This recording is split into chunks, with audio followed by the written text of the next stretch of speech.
People को केवल एक बार ही जल चढ़ाने से क्या फल मिलता है? आज की इस अत्यंत महान कथा के माध्यम से हम आपको बताते हैं कि पीपल को जल चढ़ाना कितना महत्वपूर्ण है। दोस्तों, एक बार देवर्षि नारद नारायण नारायण का जाप करते हुए वैकुंठ लोक में पधारते हैं।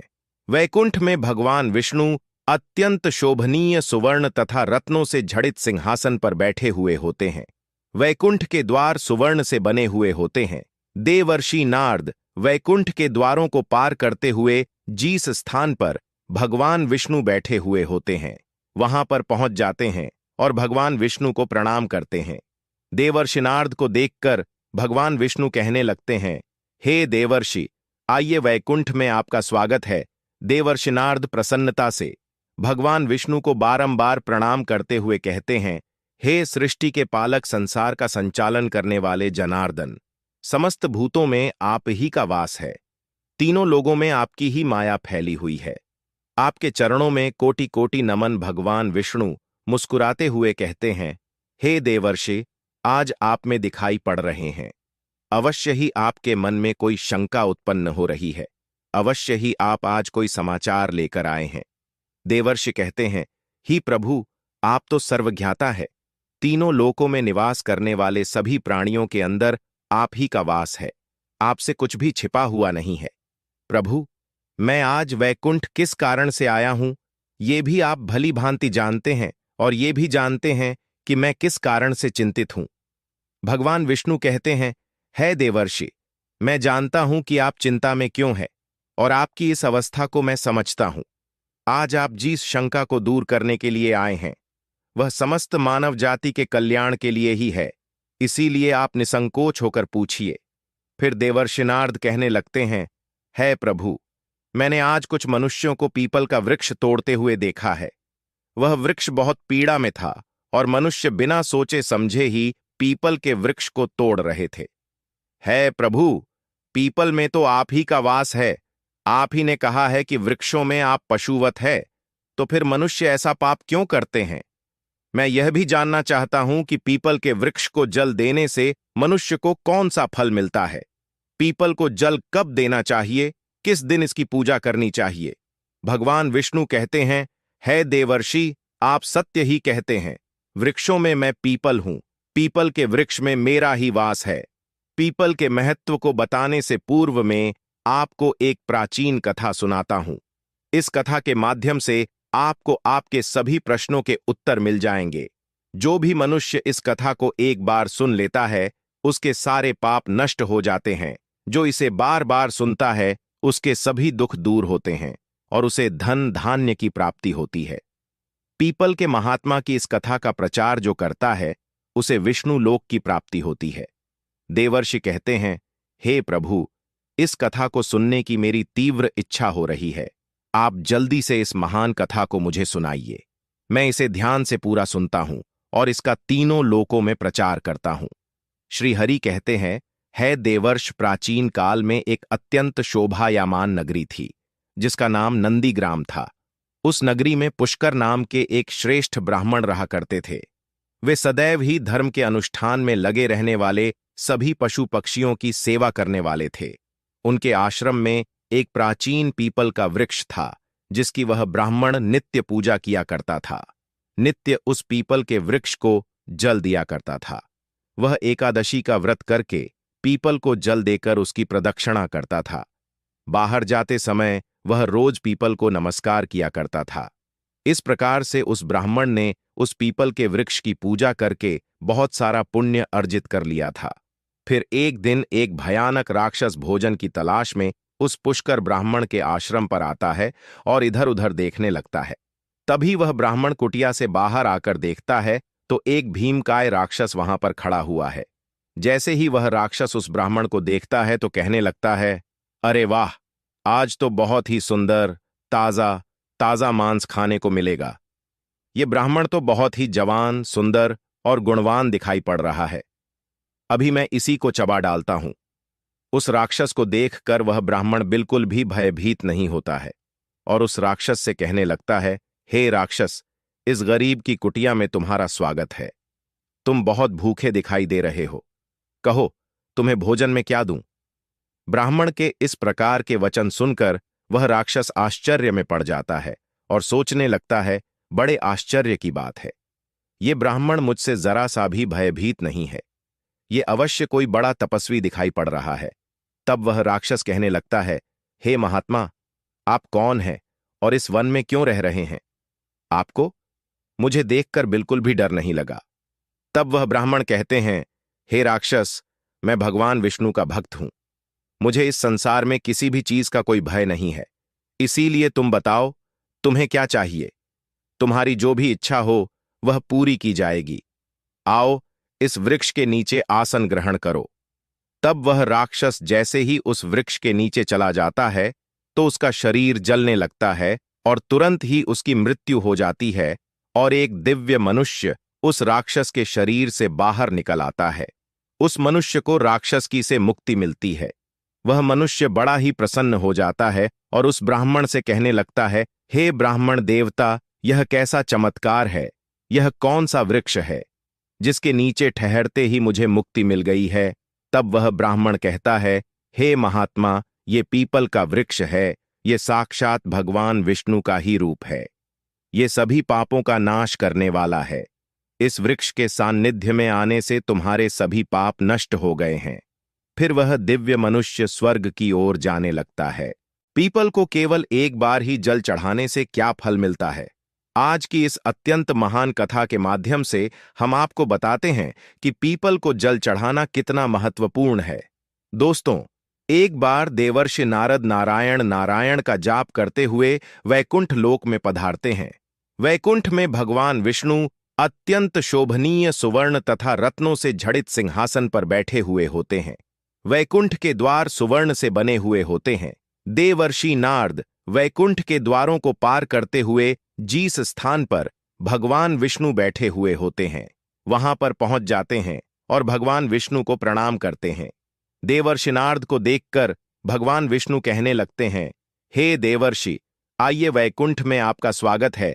देवर्षि नारद प्रसन्नता से भगवान विष्णु को बारंबार प्रणाम करते हुए कहते हैं, हे सृष्टि के पालक, संसार का संचालन करने वाले जनार्दन, समस्त भूतों में आप ही का वास है। तीनों लोगों में आपकी ही माया फैली हुई है। आपके चरणों में कोटि कोटि नमन। भगवान विष्णु मुस्कुराते हुए कहते हैं, हे देवर्षि, आज आप में दिखाई पड़ रहे हैं। अवश्य ही आपके मन में कोई शंका उत्पन्न हो रही है। अवश्य ही आप आज कोई समाचार लेकर आए हैं। देवर्षि कहते हैं, ही प्रभु, आप तो सर्वज्ञाता है। तीनों लोकों में निवास करने वाले सभी प्राणियों के अंदर आप ही का वास है। आपसे कुछ भी छिपा हुआ नहीं है। प्रभु, मैं आज वैकुंठ किस कारण से आया हूं, ये भी आप भली भांति जानते हैं और ये भी जानते हैं कि मैं किस कारण से चिंतित हूं। भगवान विष्णु कहते हैं, है देवर्षि, मैं जानता हूं कि आप चिंता में क्यों हैं और आपकी इस अवस्था को मैं समझता हूं। आज आप जिस शंका को दूर करने के लिए आए हैं वह समस्त मानव जाति के कल्याण के लिए ही है। इसीलिए आप निसंकोच होकर पूछिए। फिर देवर्षि नारद कहने लगते हैं, है प्रभु, मैंने आज कुछ मनुष्यों को पीपल का वृक्ष तोड़ते हुए देखा है। वह वृक्ष बहुत पीड़ा में था और मनुष्य बिना सोचे समझे ही पीपल के वृक्ष को तोड़ रहे थे। है प्रभु, पीपल में तो आप ही का वास है। आप ही ने कहा है कि वृक्षों में आप पशुवत है, तो फिर मनुष्य ऐसा पाप क्यों करते हैं? मैं यह भी जानना चाहता हूं कि पीपल के वृक्ष को जल देने से मनुष्य को कौन सा फल मिलता है। पीपल को जल कब देना चाहिए, किस दिन इसकी पूजा करनी चाहिए? भगवान विष्णु कहते हैं, है देवर्षि, आप सत्य ही कहते हैं। वृक्षों में मैं पीपल हूं। पीपल के वृक्ष में मेरा ही वास है। पीपल के महत्व को बताने से पूर्व में आपको एक प्राचीन कथा सुनाता हूं। इस कथा के माध्यम से आपको आपके सभी प्रश्नों के उत्तर मिल जाएंगे। जो भी मनुष्य इस कथा को एक बार सुन लेता है उसके सारे पाप नष्ट हो जाते हैं। जो इसे बार बार सुनता है उसके सभी दुख दूर होते हैं और उसे धन धान्य की प्राप्ति होती है। पीपल के महात्मा की इस कथा का प्रचार जो करता है उसे विष्णु लोक की प्राप्ति होती है। देवर्षि कहते हैं, हे प्रभु, इस कथा को सुनने की मेरी तीव्र इच्छा हो रही है। आप जल्दी से इस महान कथा को मुझे सुनाइए। मैं इसे ध्यान से पूरा सुनता हूं और इसका तीनों लोकों में प्रचार करता हूं। श्रीहरि कहते हैं, है देवर्ष प्राचीन काल में एक अत्यंत शोभायमान नगरी थी, जिसका नाम नंदीग्राम था। उस नगरी में पुष्कर नाम के एक श्रेष्ठ ब्राह्मण रहा करते थे। वे सदैव ही धर्म के अनुष्ठान में लगे रहने वाले सभी पशु पक्षियों की सेवा करने वाले थे। उनके आश्रम में एक प्राचीन पीपल का वृक्ष था, जिसकी वह ब्राह्मण नित्य पूजा किया करता था। नित्य उस पीपल के वृक्ष को जल दिया करता था। वह एकादशी का व्रत करके पीपल को जल देकर उसकी प्रदक्षिणा करता था। बाहर जाते समय वह रोज पीपल को नमस्कार किया करता था। इस प्रकार से उस ब्राह्मण ने उस पीपल के वृक्ष की पूजा करके बहुत सारा पुण्य अर्जित कर लिया था। फिर एक दिन एक भयानक राक्षस भोजन की तलाश में उस पुष्कर ब्राह्मण के आश्रम पर आता है और इधर उधर देखने लगता है।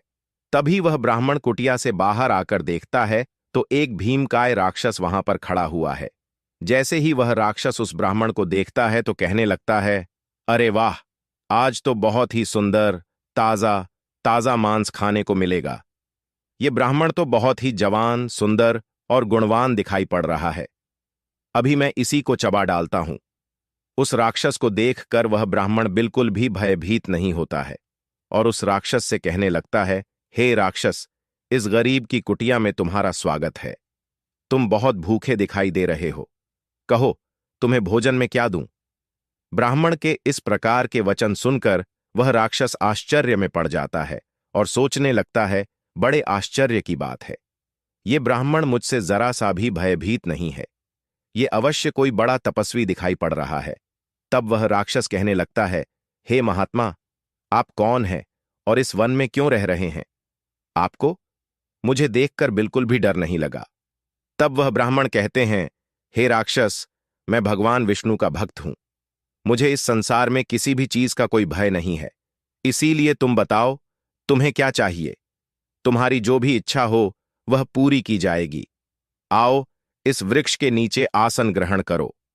तब वह राक्षस जैसे ही उस वृक्ष के नीचे चला जाता है तो उसका शरीर जलने लगता है और तुरंत ही उसकी मृत्यु हो जाती है और एक दिव्य मनुष्य उस राक्षस के शरीर से बाहर निकल आता है। उस मनुष्य को राक्षस की से मुक्ति मिलती है। वह मनुष्य बड़ा ही प्रसन्न हो जाता है और उस ब्राह्मण से कहने लगता है, हे ब्राह्मण देवता, यह कैसा चमत्कार है? यह कौन सा वृक्ष है जिसके नीचे ठहरते ही मुझे मुक्ति मिल गई है? तब वह ब्राह्मण कहता है, हे महात्मा, ये पीपल का वृक्ष है। ये साक्षात भगवान विष्णु का ही रूप है। ये सभी पापों का नाश करने वाला है। इस वृक्ष के सान्निध्य में आने से तुम्हारे सभी पाप नष्ट हो गए हैं। फिर वह दिव्य मनुष्य स्वर्ग की ओर जाने लगता है। हे धर्मात्मा, कृपया आप कुछ देर तक यहां पर ठहरिए, जिससे हम लोगों को कुछ क्षणों के लिए सुख मिल सके। हम अनेक वर्षों से निरंतर कष्ट भोग रहे हैं। हमारा अंगंग जल रहा था। हे ब्राह्मण देवता, आपके दर्शन करने से ही हमें संतोष हो रहा है। कृपया आप हम पापियों पर थोड़ी दया कीजिए। फिर यमराज कहते हैं, हे धर्मात्मा, अब आपने नरक देख लिया है। अब आप अपने घर को लौट जाइए। आपकी पत्नी शोक में डूबकर रो रही है। वो ब्राह्मण बोलता है, हे धर्मराज, इन प्राणियों को दुख में देखकर मैं कैसे चला जाऊं? इनकी दुख भरी आवाज कानों में पड़ती है तो मुझे बहुत दुख हो रहा है। आपके यमदूतों के द्वारा मार खाकर अग्नि की ज्वालाओं में गिरे हुए इन नारकीय जीवों की यह दयनीय पुकार सुनिए। इन जीवों के मुख से निकली हुई ध्वनि मुझे सुनाई दे रही है मुझे बचाओ, मेरी रक्षा करो। मैं समस्त भूतों के विराजित भगवान विष्णु की आराधना करता हूं। यदि मैं इन दुखी प्राणियों को दुर्लक्ष्य कर दूं तो मेरा जीवन व्यर्थ हो जाएगा। यमराज कहने लगते हैं, हे ब्राह्मण श्रेष्ठ, आपको इन पापियों की चिंता नहीं करनी चाहिए। ये सभी अपने कर्मों का फल भुगत रहे हैं। ईश्वर ने ही इनके लिए इस दंड का प्रावधान किया है ताकि इनकी आत्मा की शुद्धि हो सके। आप इनके लिए कुछ भी नहीं कर सकते। इन्हें नरक की सजा भुगतनी ही पड़ती है। लेकिन फिर भी वह ब्राह्मण नहीं माना और उसने उन नारकीय जीवों को मुक्ति दिलाने के लिए भगवान विष्णु से प्रार्थना करना शुरू कर दिया। वह ब्राह्मण भगवान विष्णु से प्रार्थना करते हुए कहने लगा, हे प्रभु, मैंने सच्चे मन से आपकी आराधना की है। हर क्षण आप ही के नाम का जाप किया है। मैंने अपना संपूर्ण जीवन केवल आपकी भक्ति में ही समर्पित किया है। मैं अपना सारा पुण्य इन पापी आत्माओं को दे देता हूं। आप इन्हें कष्ट से मुक्त कीजिए, इन्हें नरक की यातना से मुक्त कीजिए। हे कृष्ण, हे जगन्नाथ, हे विष्णु, यहां इस नरक में पड़े हुए यातनाओं को भोग रहे जीवों की रक्षा कीजिए। पुष्कर ब्राह्मण के द्वारा इतना कहते ही उस नरक के जीवों को तुरंत कष्ट से मुक्ति मिल गई और सभी नरक को छोड़कर स्वर्ग में जाने लगे। सभी नरक के जीव कहने लगे, हे ब्राह्मण, आपकी सदा जय हो, आपकी कृपा से हम पापियों को मुक्ति मिली है। इस प्रकार से गुणगान करते हुए वे सभी नरक के प्राणी स्वर्ग की ओर जाने लगे, किंतु उनमें से कुछ जीव अभी भी उस नरक में ही कष्ट भोगने लगे। उनको मुक्ति नहीं मिली। इस अद्भुत चमत्कार को देखकर यमराज आश्चर्य में पड़ गए। यमराज सोचने लगे, यह तो असंभव है। कौन से पुण्य के प्रभाव से इस ब्राह्मण ने इन नरक के प्राणियों को मुक्ति दिलाई है। फिर उस स्थान पर भगवान विष्णु प्रकट होते हैं। वह ब्राह्मण और यमराज भगवान विष्णु को नमस्कार करते हैं। यमराज भगवान विष्णु से पूछने लगते हैं, हे प्रभु, इस ब्राह्मण ने ऐसा कौन सा पुण्य किया है जो एक ही बार में इसने इतने सारे नरक के प्राणियों को मुक्ति दिलाई है, और किस पाप के कारण ये नरक के जीव अभी भी सजा भुगत रहे हैं। तब भगवान विष्णु कहते हैं, हे धर्मराज, इस ब्राह्मण ने पीपल के वृक्ष को नित्य जल दिया है, उस वृक्ष का पूजन किया है। इसी कारण से ये इतना बड़ा पुण्य आत्मा बन गया है कि इसमें नरक के जीवों को मुक्ति दिलाने का सामर्थ्य आ गया है। ये जो अन्य जीव अभी भी नरक में कष्ट भोग रहे हैं, इन मनुष्यों ने अपने पूर्व जन्म में पीपल के वृक्ष तोड़े हैं, इसी कारण से इनकी मुक्ति नहीं हो पाई है। जो मनुष्य पीपल को केवल जल देता है वह कभी नरक में नहीं जाता है। उसके अंदर इतना सामर्थ्य आ जाता है कि वह अन्य पापी जनों के पाप भी नष्ट कर डालता है। उसके सान्निध्य में आने वाले घोर पापी भी पाप से मुक्त हो जाते हैं। इतना कहकर भगवान विष्णु उस स्थान से अंतर्ध्यान हो जाते हैं। फिर यमराज उस ब्राह्मण को वरदान देते हुए कहते हैं, हे महात्मा, आप धन्य हो। आप पृथ्वी पर सदा निवास करो। आपको मुझसे कोई भय नहीं होगा। जो भी मनुष्य आपके सान्निध्य में रहेगा उसे भी कभी नरक की प्राप्ति नहीं होगी, उनकी कभी अकाल मृत्यु नहीं होगी। इस प्रकार से यमराज ने उस पुष्कर ब्राह्मण को वरदान दिया।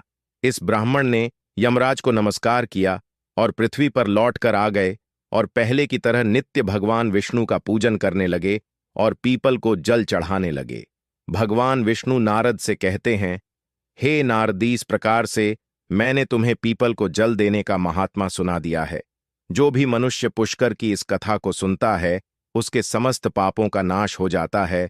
तो दोस्तों, इस प्रकार से भगवान विष्णु ने पीपल को जल देने का महत्व महर्षि नारद को सुनाया है। आप भी पीपल को जल अवश्य दें। शनिवार को पीपल के नीचे सरसों के तेल का दीपक अपने पितरों के लिए अवश्य जलाए। प्रत्येक एकादशी के दिन पीपल को जल देखकर उसकी प्रदर्शना करें। आपके समस्त दुख कष्ट समाप्त होंगे। आपको ये कथा कैसी लगी कमेंट करके जरूर बताएं। जानकारी अच्छी लगी तो वीडियो को लाइक जरूर करें। कमेंट में जय श्री हरि विष्णु अवश्य लिखें।